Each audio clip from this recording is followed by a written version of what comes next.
I'm Emma Clark, 28 years old, and until last month, I thought my parents loved me unconditionally. Then I overheard them at their anniversary party, wine glasses in hand, confessing to friends they regretted having me. If we hadn't had Emma, our lives would have been so different, Dad sighed, while Mom nodded in agreement. My world imploded silently. I didn't confront them or cause a scene. I just packed my things when they weren't looking and left. But I deliberately left my childhood diary behind. Before I share what happened next, drop a comment letting me know where you're watching from, hit that like button, and subscribe to join me on this emotional journey. For as long as I could remember, I'd been the dedicated daughter, the one who shaped her entire life around making Robert and Linda Clark proud. My childhood home in suburban Connecticut was picture perfect from the outside. White picket fence, neatly trimmed hedges, and family photos lining every wall.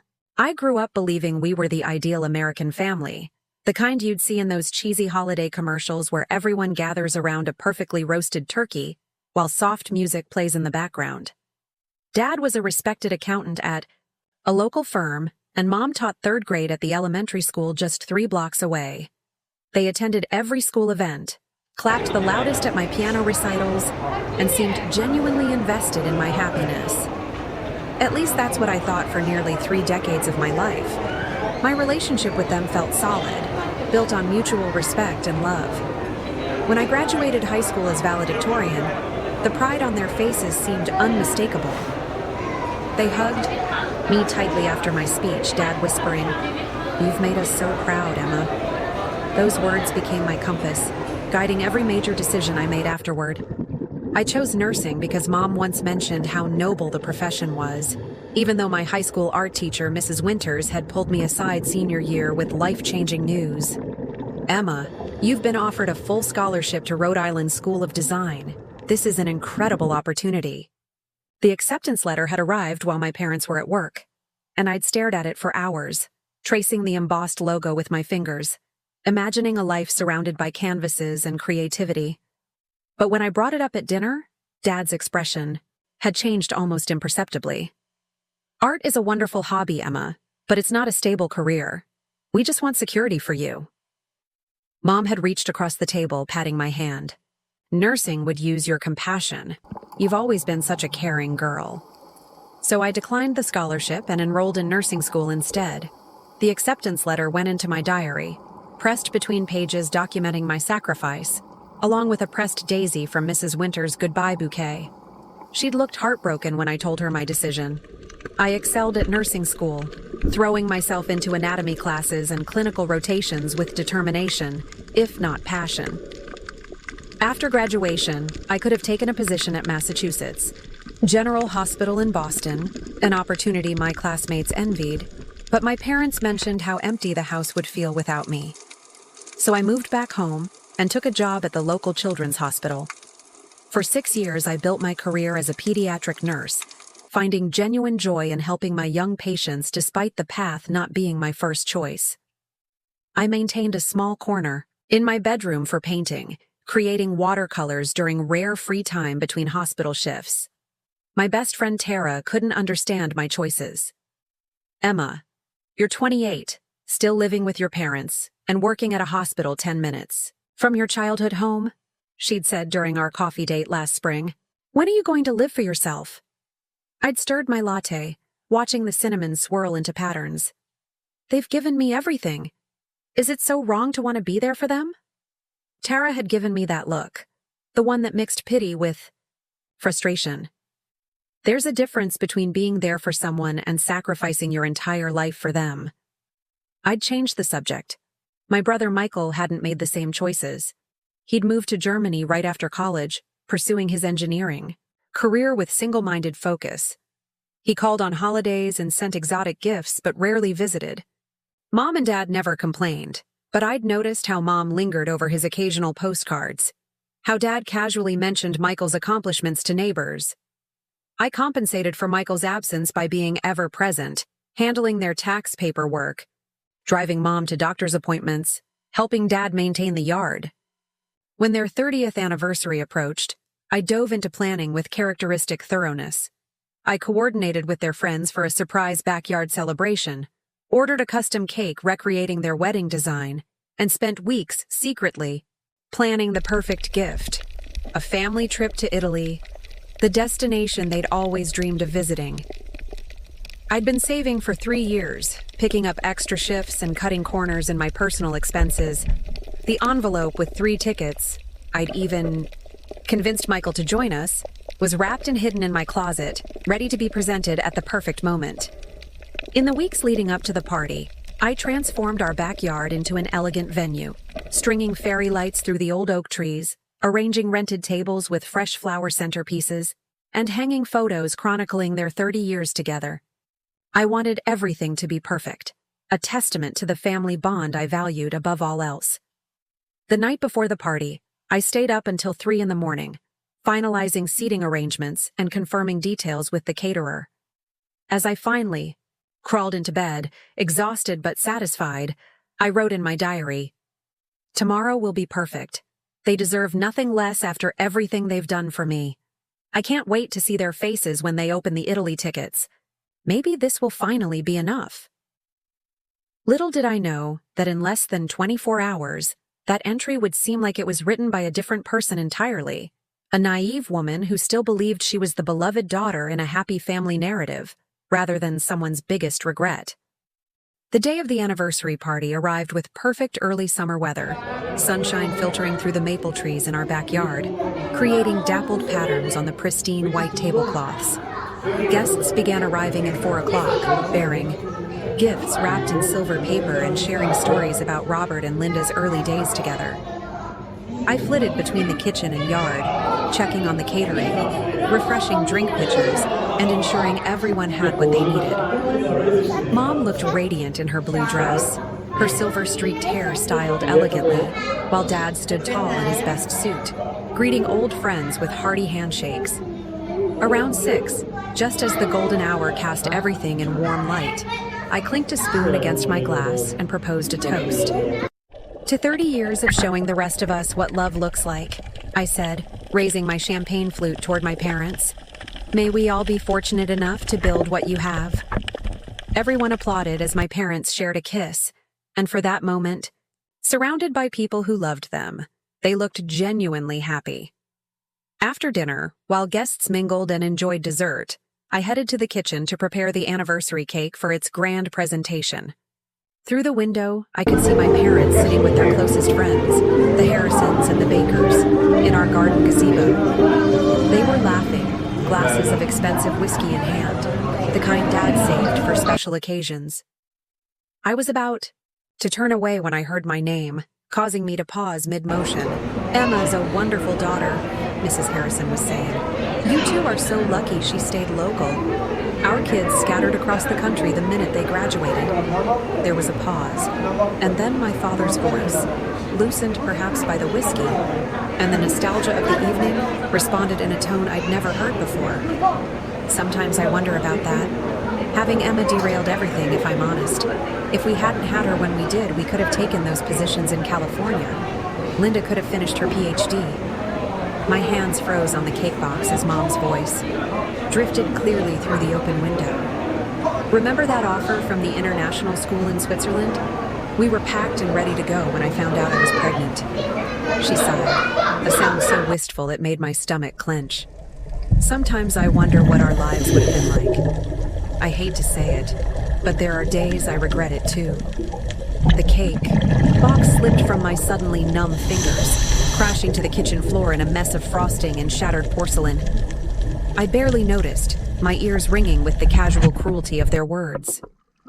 Mr. Baker's uncomfortable laugh cut through the moment. "Come now, you don't mean that. Emma's a lovely girl."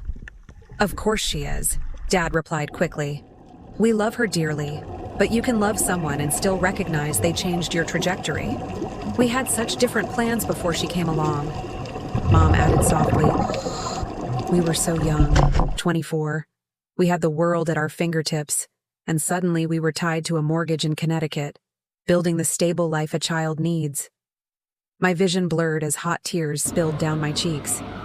I stood, frozen, unable to move away from the window, subjecting myself to more painful revelations as the conversation continued. And then when Michael came along, it was too late to change course, Dad continued.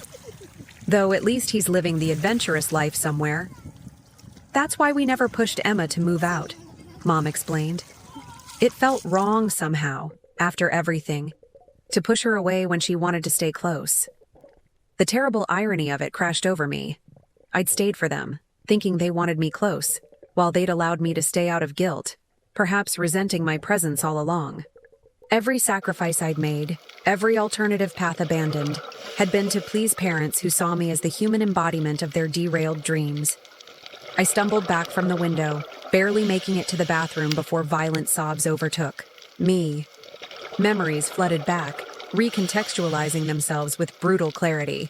Mom's tight smile when I announced I'd declined the Boston position to stay local.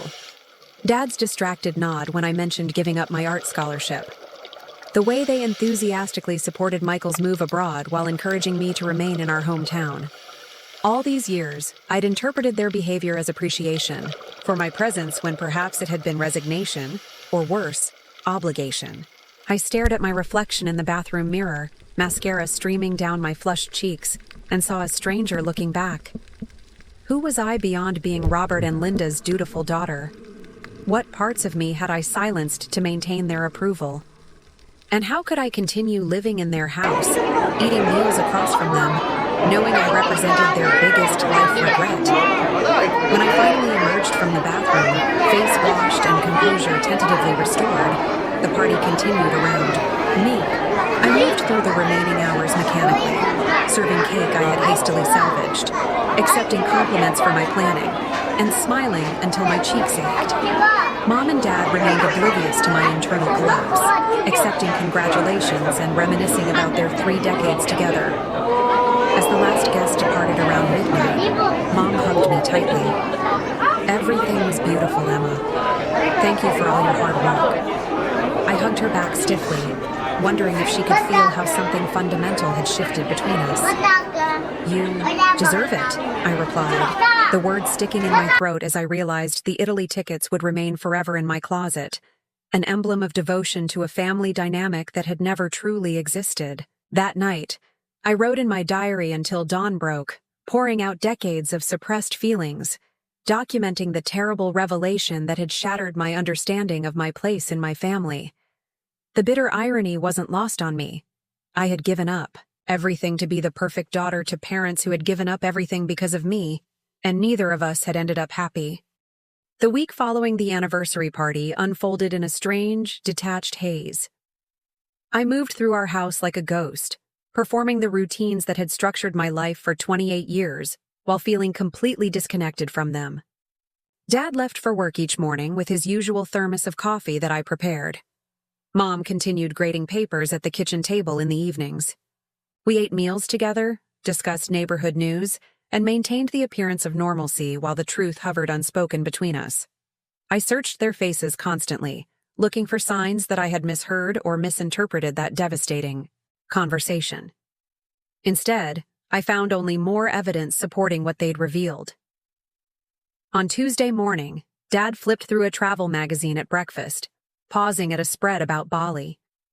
Jim Harrison is taking early retirement next year, he commented, not looking up from the glossy photos of pristine beaches. He and Carol are spending 6 months traveling through Southeast Asia. His voice carried a note of unmistakable envy. Must be nice to have that freedom at their age. I stirred my oatmeal silently, hearing the unspoken addition, the freedom they would have had without me. That evening, Mom mentioned her college roommate's recent promotion to university dean. She was always brilliant, Mom said, a faraway look in her eyes. We were both accepted to the doctoral program, you know. Life takes such different turns. Her smile looked brittle as she patted my hand. But we all make our choices. By Thursday, I couldn't bear it any longer. During my lunch break at the hospital, I called a real estate agent and arranged to view apartments that evening. The agent, Diane, showed me a small 1-bedroom unit in a renovated Victorian house across town, walking distance to the hospital, and, more importantly, 15 minutes from my parents' home. The apartment was nothing special. Cream-colored walls, standard appliances, and windows overlooking a modest courtyard. But as I stood in the empty living room, I felt something crack open inside me, a tiny fissure of possibility. "I'll take it," I told Diane, surprising both of us with my decisiveness. I signed the lease that night, arranging to move in the following week. I told no one, not even Tara. This decision was mine alone, perhaps the first truly independent choice I'd made in years. At home, I began the process of subtle separation. Each day, I selected a few personal items, things that wouldn't be immediately missed, and packed them in my nursing tote. Photo albums, my favorite books, the small collection of watercolor paintings I'd kept hidden in my closet. During shifts at the hospital, I ordered essentials for the new apartment, arranging for deliveries after my move date. In quiet moments between patient rounds, I researched art classes at the community center near my new place. The Connecticut Museum of Art was hiring part-time docents, and I found myself filling out an application during my break, a small act of reclamation that made my heart race with both anxiety and anticipation. My diary became my sole confidant, the only place where I could express the complex storm of emotions I was experiencing. Each night, I documented my preparations, my fears, and increasingly, my hope for a life reclaimed. "I wonder who I might have been if I'd chosen differently," I wrote one evening, and more importantly, who I might still become. On Sunday night, Dad called me into his home office to help with some paperwork. As I organized the folders on his desk, he leaned back, in his leather chair, gazing at a framed photo of him and Mom in their 20s, backpacking through Yellowstone. "Life is strange, Emma," he said, his voice contemplative. "You start out thinking you'll do all these grand things, have all these adventures. Then reality sets in." He looked at me, not unkindly, but with a certain resignation that cut deeper than anger could have. The responsible path isn't always the exciting one, is it? In that moment, I realized he wasn't just talking about himself. He was warning me, in his way, preparing me for the same gradual surrender to obligation that had defined his life. The understanding horrified me. He couldn't even imagine that I might still have choices, might still create a life of purpose and passion. To him, at 28, my course was already set, just as his had been. The next morning, I overheard my parents discussing their empty nester friends, the Nelsons, who had recently sold their suburban home and purchased a condo in Florida. "They seem 10 years younger," Mom remarked. "Janice said it's peaceful. Having the place to themselves, being able to come and go as they please." Dad hummed in agreement. "Something to look forward to, I suppose." Mom laughed softly. "One day the house will be quiet. We can turn Emma's room into that studio you've always wanted." They weren't being intentionally cruel. They didn't know I was listening from the hallway, my hand pressed against my mouth to silence my breathing. They were simply voicing thoughts they assumed were private, revealing the truth they kept carefully hidden when I was present. My continued presence in their home was something they were patiently enduring, not cherished. That night, I made my final decision. I retrieved the storage boxes from the attic while my parents were at their weekly bridge game, searching through my childhood mementos with new perspective. I found construction paper cards I'd made in elementary school. World's Best Mom and #1 Dad, decorated with glitter and childish drawings. Academic awards I'd earned, desperately seeking their approval. Participation trophies from soccer, a sport I'd hated but continued because Dad coached the team. At the bottom of the last box, I found it. The official letter from Rhode Island, School of Design, offering the full scholarship I'd declined. Attached was a personal note from Mrs. Winters. "Emma, your talent is a gift that deserves to be nurtured. This opportunity comes once in a lifetime. Whatever you decide, never stop creating beauty in this world." I clutched the letter to my chest, tears streaming down my face, mourning the alternate life I'd surrendered without fully understanding the cost. As dawn broke the next morning, I packed my remaining essentials into 2 suitcases. I wrote one final entry in my diary, the most honest words I'd ever committed to its pages, laying bare the revelations, the pain, and my tentative hope for healing and separation.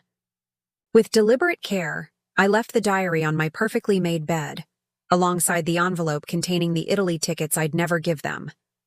The house was silent as I carried my bags to the car. My parents wouldn't wake for another hour, wouldn't discover my absence until they found my childhood bedroom emptied of personal belongings, the diary left as my only explanation. As I pulled out of the driveway, watching the house recede in my rearview mirror, I felt a complex mixture of heartbreak and liberation. For the first time in my life, I was choosing my own path, even if I was terrified of where it might lead. The evening before my silent departure, I found myself drawn to the attic storage space where boxes of my childhood memorabilia had been carefully preserved. My parents were attending their monthly dinner with college friends, giving me several uninterrupted hours to confront the physical evidence of my history with them. The attic air was thick with dust and nostalgia as I switched on the single bare bulb, illuminating stacks of cardboard boxes labeled in Mom's neat handwriting. Emma, elementary school. Emma, middle school. Emma, high school. With trembling hands, I peeled back the yellowed tape on the first box, revealing layers of my past carefully archived. Inside were report cards boasting straight A's, each one bearing proud teacher comments. Emma is a model student. Emma shows exceptional promise. Emma goes above and beyond expectations. Between the academic accolades were construction paper creations, Mother's Day cards decorated with excessive glitter, Father's Day bookmarks featuring wobbly handwriting proclaiming, "I love you to the moon and back." I traced my childish handwriting with my fingertip, remembering how desperately I'd wanted these simple offerings to be enough, to be worthy of their love. Deeper in the box, I discovered a fourth-grade essay titled My Heroes, featuring crayon illustrations of my parents. I'd written, "When I grow up, I want to make my mom and dad as proud of me as I am of them. They gave up a lot to give me a good life, and someday I'm going to make it all worth it." The innocent words hit me with physical force, evidence that, even as a child, I'd somehow absorbed the narrative that my existence had required their sacrifice. Moving to the high school box, I unearthed more painful artifacts. The art portfolio Mrs. Winters had helped me compile, filled with watercolors and charcoal sketches she'd called exceptionally promising. Between the artwork was the formal letter from Rhode Island School of Design that had arrived during my senior year, offering not just admission, but a full scholarship based on my portfolio submission. Paper-clipped to it was a handwritten note from Mrs. Winters that I hadn't noticed when I first received it. "Emma, I've taught for 27 years, and I've recommended only 3 students for this scholarship.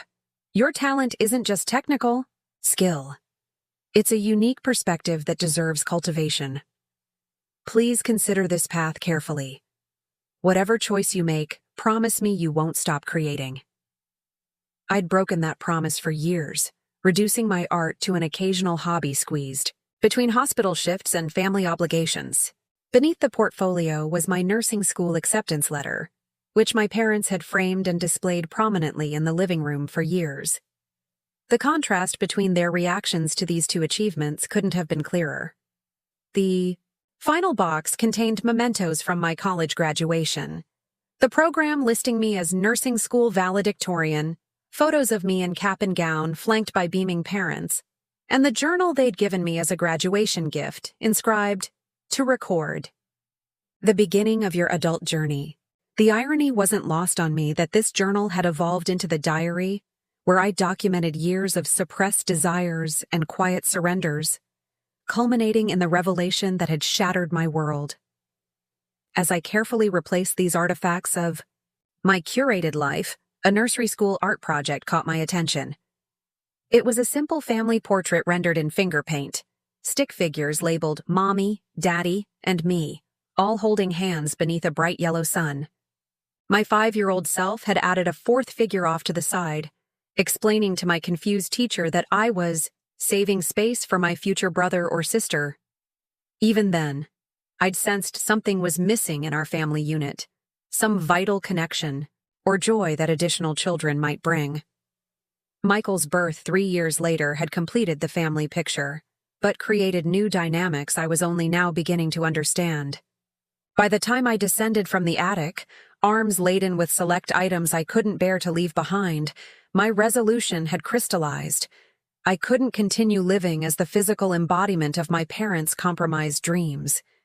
Each day in their presence reinforced the narrative that my very existence had derailed their lives.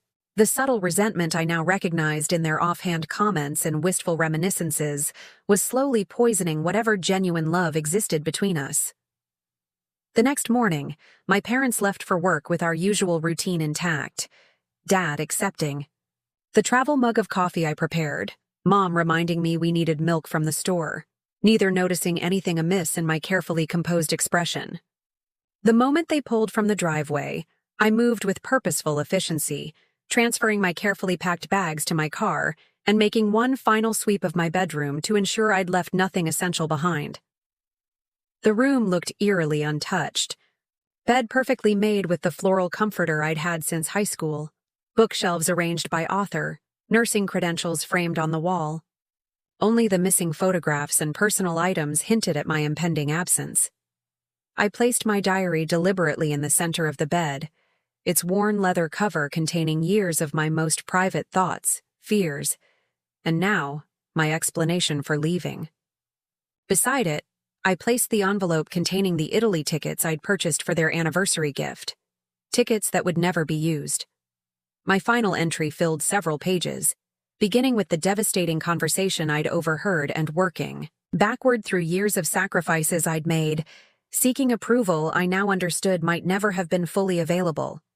I wrote about the art scholarship declined, the Boston position rejected, the apartment offers from friends turned down. All to remain the dutiful daughter to parents who might have preferred freedom from the responsibility I represented. Most painfully, I documented the slow realization that I had built my entire identity around being what they needed, rather than discovering who I might have become otherwise. Yet beneath the hurt and anger, my words also carried understanding. "I don't blame you for having these feelings," I'd written toward the end. "We can't control our emotions, only our actions. And your actions, whatever your private thoughts, were those of dedicated parents. You gave me stability, education, and love within your capacity. But I need to discover who Emma is outside of being your daughter, outside of compensating for the dreams you surrendered when I came into your lives. Maybe in separation, we can all find something that's been missing." As I placed my house key on the kitchen counter, a strange calm settled over me. There would be no dramatic confrontation, no heated accusations hurled across the dinner table, just the quiet dignity of removing myself from a dynamic that had stunted all of us in different ways. I took one final look around the home that had been my entire world for 28 years, then stepped outside, closing the door on the life I'd known. As I drove away, morning sunlight glinting off neighboring windows, the weight of performance began lifting from my shoulders. Whatever came next would be terrifying, uncertain, and completely my own. The key to my new apartment felt foreign in my hand, its edges still sharp and unmarked by months of handling. My footsteps echoed against bare hardwood floors as I carried in my suitcases, the emptiness of the space both intimidating and exhilarating.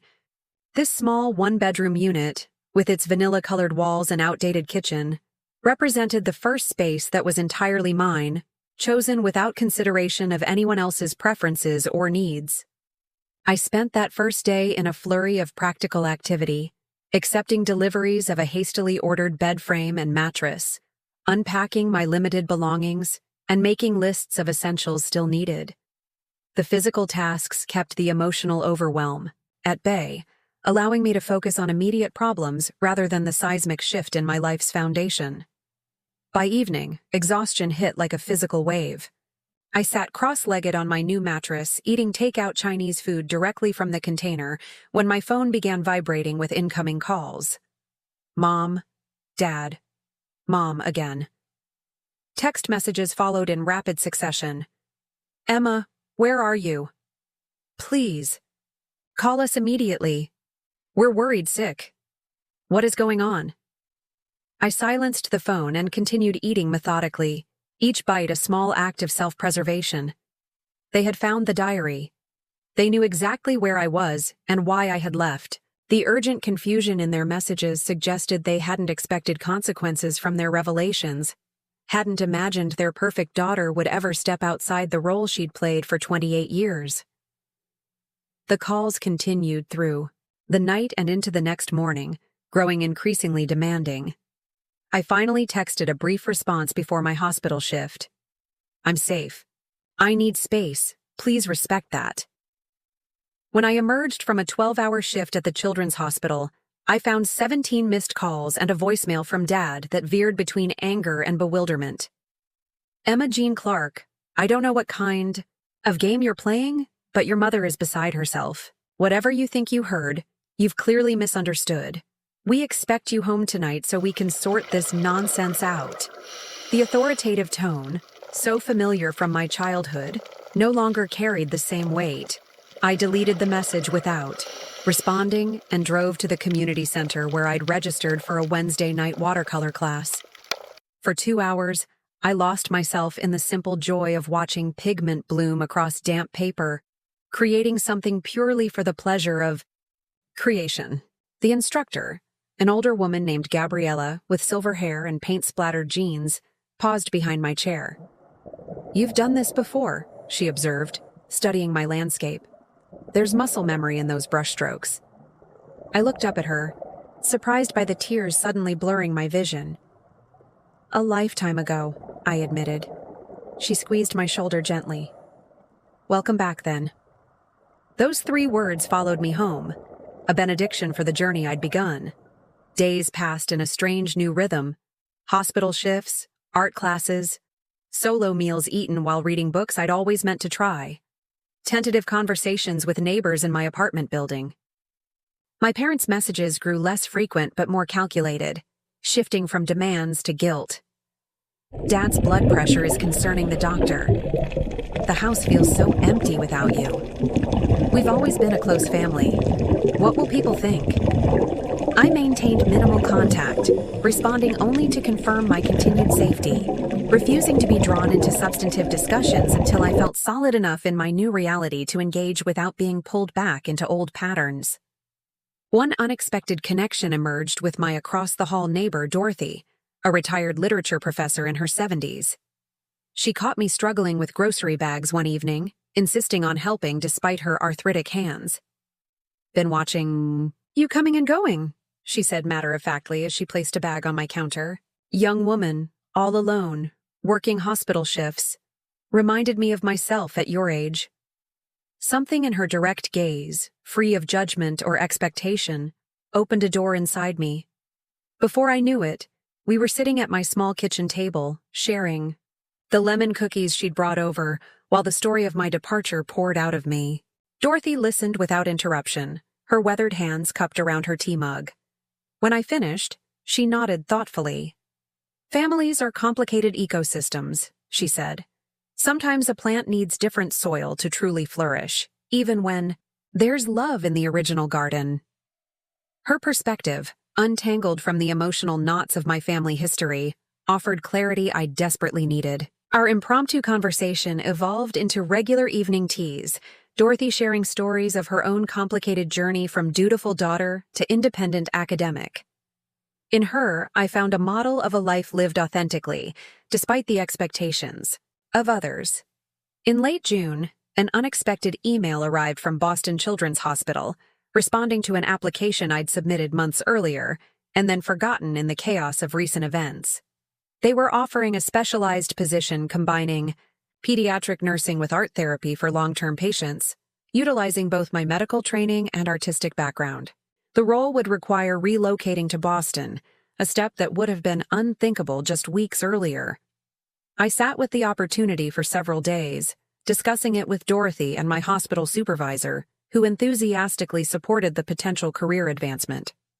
When I finally responded with interest, scheduling an interview for the following week, I felt another piece of my independent identity clicking into place. My brother Michael called during this period of transition, having heard fragmented versions of the situation from our parents. "They're completely blindsided, Emma," he said. his voice tinny through the international connection. Dad says you're having some kind of breakdown.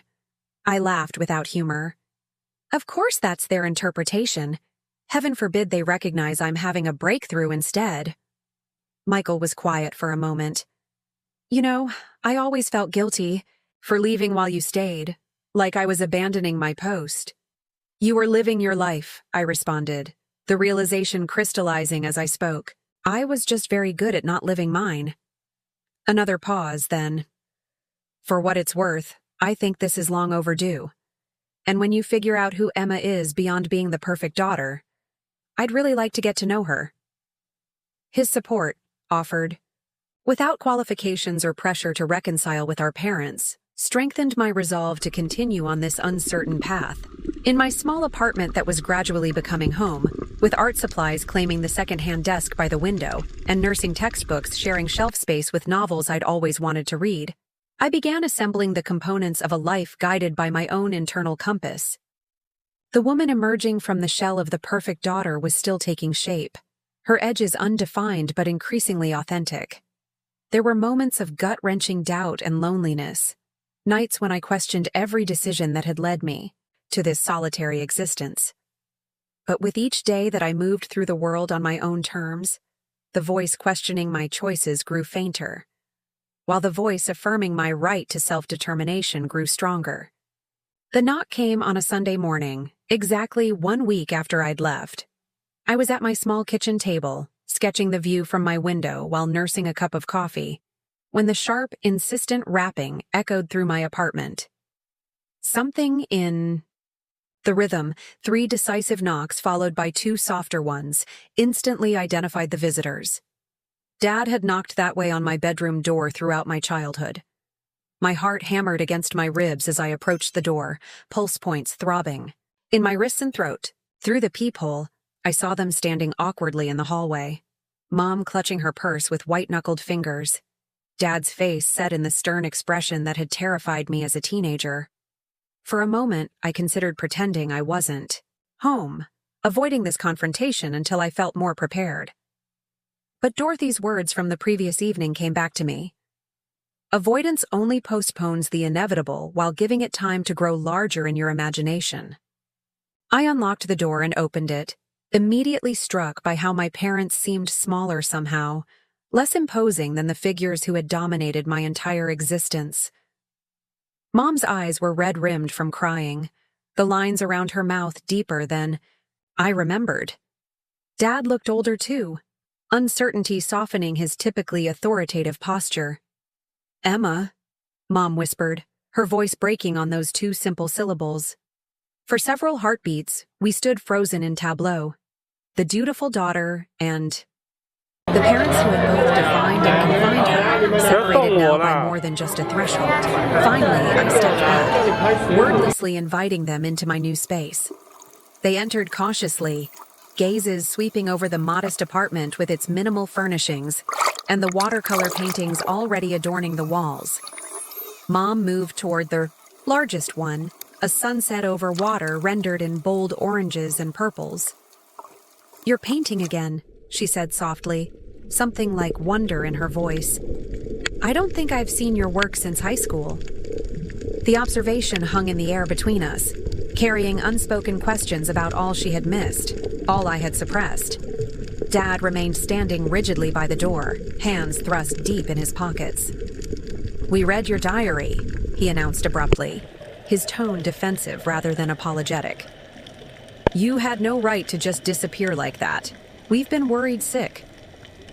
The familiar pattern of his speech, beginning with an accusation rather than addressing the underlying issue, suddenly seemed so transparent. This was how he had always maintained control of difficult conversations, putting others immediately on the defensive.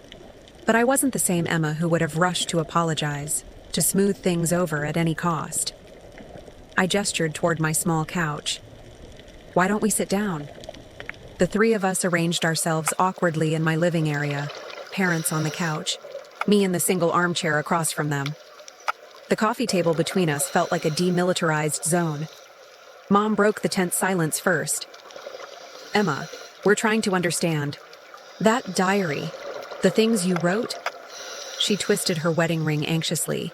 You made it sound like we've been horrible parents, like we don't love you. How could you think that? The genuine confusion in her voice confirmed what I'd slowly realized during my week away.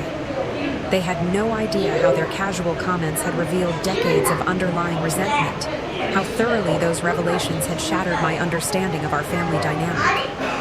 I heard you at the anniversary party, I said quietly, talking with the Harrisons and Bakers in the gazebo, about how having me derailed your lives, about how you regretted. Their faces registered shock, then recognition, then something like shame.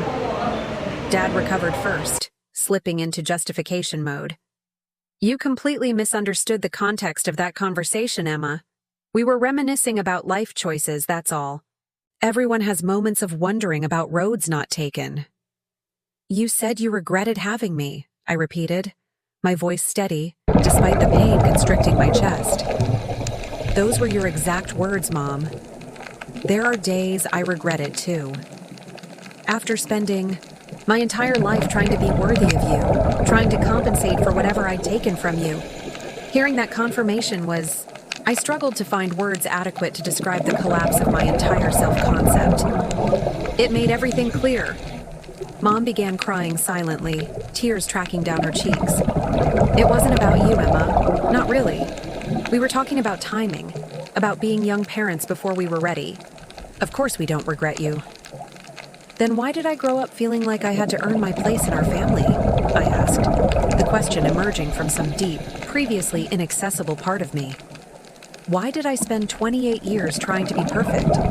Trying not to be a burden? Giving up everything I wanted to make you happy? Dad leaned forward, running a hand through his thinning hair.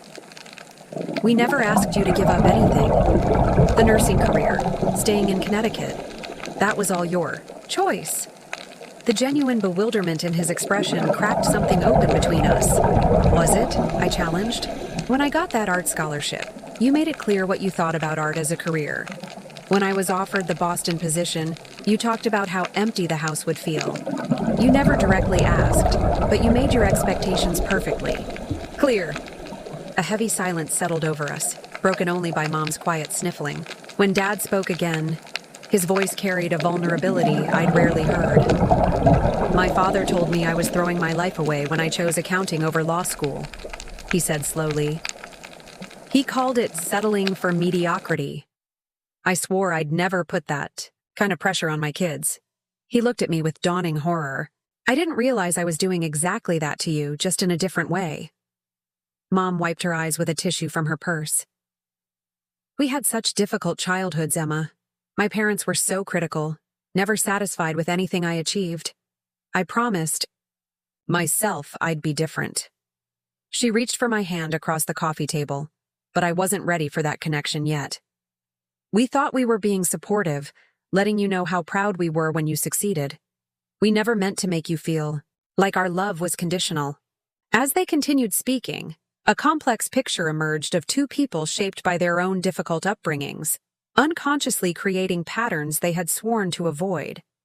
Dad described growing up with a father who valued prestige above all else, who had made his disappointment in Dad's safe career choices abundantly clear. Mom revealed more about her parents' coldness, their emphasis on achievement rather than happiness, the constant moving for her father's career that had left her perpetually starting over in new schools. When we found out we were expecting you, we were terrified of repeating those patterns, Mom explained. We wanted stability, security, everything we hadn't had. Maybe we overcorrected, became too focused on creating the perfect family environment. For the first time, I saw my parents not as the all-knowing authorities of my childhood, but as flawed individuals doing their best with the emotional tools they had. It didn't erase the hurt of their revelations or justify my years of self-suppression, but it offered context I hadn't previously considered. I need you to understand something, I said finally, meeting their gazes directly. I'm not leaving to punish you. I'm leaving because I need to discover who I am outside of being your daughter.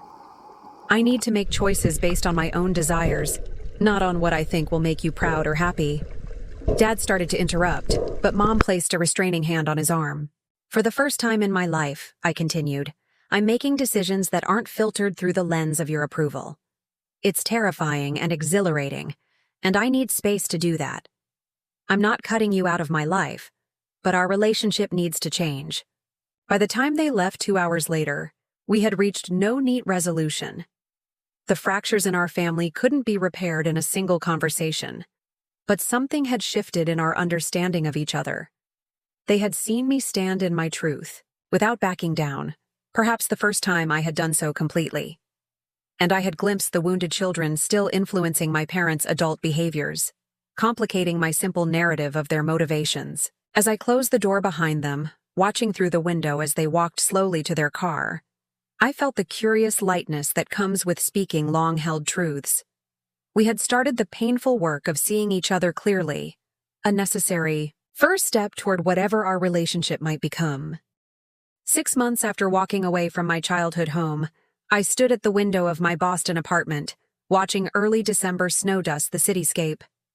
The view was still novel enough to captivate me, historic brownstones contrasting with modern high-rises, the Charles River a silver ribbon in the distance, so different from the familiar suburban landscape of my Connecticut hometown. My apartment had taken shape around me, reflecting the person I was becoming rather than the one I'd left behind. Watercolor paintings and charcoal sketches adorned walls previously reserved for nursing credentials and family photographs. Art supplies claimed the corner desk where morning light was strongest, while medical journals shared bookshelf space with art history volumes and fiction I'd always meant to read. The transition hadn't been seamless. My first month at Boston Children's Hospital had been overwhelming, the specialized role combining pediatric nursing with art therapy for long-term patients pushing me beyond my comfort zone in ways both challenging and rewarding. I'd cried in bathroom stalls between sessions, questioning my qualifications and my right to reinvent myself so completely. But gradually, as young patients responded to the creative outlets I introduced, as colleagues sought my input on cases, a new professional confidence emerged to replace the competence built on people-pleasing that had characterized my previous career. My personal transformation proved even more complex. The first solo Thanksgiving had been particularly difficult, spent with a gathering of hospital colleagues rather than in the familiar routine of my parents' dining room. I'd called home that evening, the conversation stilted and careful, all of us navigating the new terrain of our relationship. Since the confrontation in my Connecticut apartment, communication with my parents had evolved into weekly phone calls, cautious and considerate in ways our previous interactions had never been. Mom had started sending small packages, local honey. From the farmer's market, newspaper clippings about Boston exhibitions she thought might interest me. Once even a set of professional watercolors with a note reading simply, "These made me think of you." Dad's attempts at connection came through brief, slightly awkward texts about mundane topics, weather updates, questions about the Red Sox, neighborhood news. Neither mentioned my return home or pressured me about visits, respecting the boundaries I'd established. In early October, an unexpected email arrived from my brother Michael, announcing his temporary assignment to a Boston engineering firm for a 3-month project. "Thought we might get that coffee we've been talking about for years," he wrote. "Face to face this time." Our first meeting in a cafe near Fenway Park had been tentative, both of us uncertain how to relate outside the family structure that had always defined our interactions. But after initial awkwardness, conversation flowed more naturally than either of us expected. "I always envied you," he confessed over his second espresso. "The golden child who could do no wrong, who always knew exactly how to make them happy." I nearly choked on my tea. "And I envied your freedom, your ability to just leave without carrying their expectations with you." We'd laughed then, recognizing the fundamental misconceptions that had shaped our sibling relationship. That coffee date became a weekly tradition. During his Boston stay, each conversation peeling back another layer of family history, re-examining childhood memories through adult perspectives. Michael had offered unexpected insight into our parents' reaction to my departure. "They're in therapy," he told me during one of our meetings, "both individually and as a couple. Dad actually called to ask if I experienced our childhood the same way you did. I nearly fell off my chair. The image of my stoic father willingly sitting in a therapist's office, examining his parenting, would have been unimaginable a year earlier. My own weekly therapy sessions had become essential to my healing process. Dr. Levine, with her calm demeanor and incisive questions, helped me navigate the complex emotions surrounding my family history and current transformation. Forgiveness doesn't mean forgetting or excusing, she reminded me during a particularly difficult session. It means releasing the expectation that the past could have been different. It's something you do for yourself, not for them. In November, tentative plans formed for a Christmas visit to Connecticut, my first return to my parents' house since my departure. The arrangements came with clearly communicated boundaries. I would stay for 3 days, not a week. I would stay in a hotel rather than my old bedroom. We would focus on creating new memories rather than rehashing past hurts. The approaching visit produced anxiety dreams and late-night doubts, but also a quiet determination to continue the work of rebuilding our relationship on healthier foundations. On a snowy evening in early December, I attended my first gallery. Opening as a participating artist, my watercolor series Metamorphosis displayed alongside works by other emerging Boston painters. As I stood nervously beside my paintings, answering questions from attendees, a familiar figure approached through the crowd. Dorothy, my former neighbor, had made the journey from Connecticut despite the inclement weather. "Couldn't miss your debut," she said, embracing me warmly. "And look at these. They breathe, Emma. They have life." Through her, I learned neighborhood news, the renovation of the park where I'd once played, the retirement of my favorite librarian, the continuing rhythms of the community that had been my entire world for 28 years. Before leaving, Dorothy pressed something into my hand, a small package wrapped in tissue paper. "Open it later," she instructed with a conspiratorial wink. That night, after the exhibition closed, I unwrapped her gift alone in my apartment. A leather-bound journal with handmade paper, the first page inscribed with a quote from Mary Oliver. "Tell me, what is it you plan to do with your one wild and precious life?" The question resonated through me as I settled at my desk, opening the journal to its second blank page. I began writing not in diary form, but as a letter to my younger self, the dutiful daughter who had surrendered her dreams to earn love she already possessed. "You are enough," I wrote. "Your worth isn't measured by accomplishments or sacrifices. You deserve to take up space in this world without apology." As snow continued falling past my window, transforming the city into a quiet wonderland, I found myself reflecting on the circuitous path that had led me here. The hurt of my parents' careless words had initiated a painful but necessary awakening. In losing the identity I'd clutched so tightly, I was discovering the person beneath the performance, with all her messy authenticity, creative passion, and hard-won wisdom. The journey wasn't complete. Perhaps it never would be. There would be difficult conversations ahead, moments of backsliding into old patterns, the ongoing work of establishing and maintaining healthy boundaries.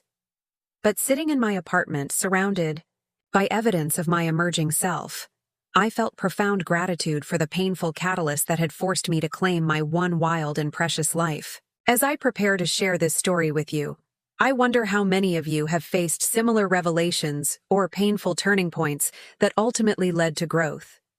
Have you experienced the difficult but liberating process of setting boundaries with family? I'd love to hear your stories in the comments below. If this resonated with you, please hit that like button and subscribe to join me for more stories of healing and transformation. And remember, sometimes the most painful endings become the most necessary beginnings. Thank you for witnessing my journey.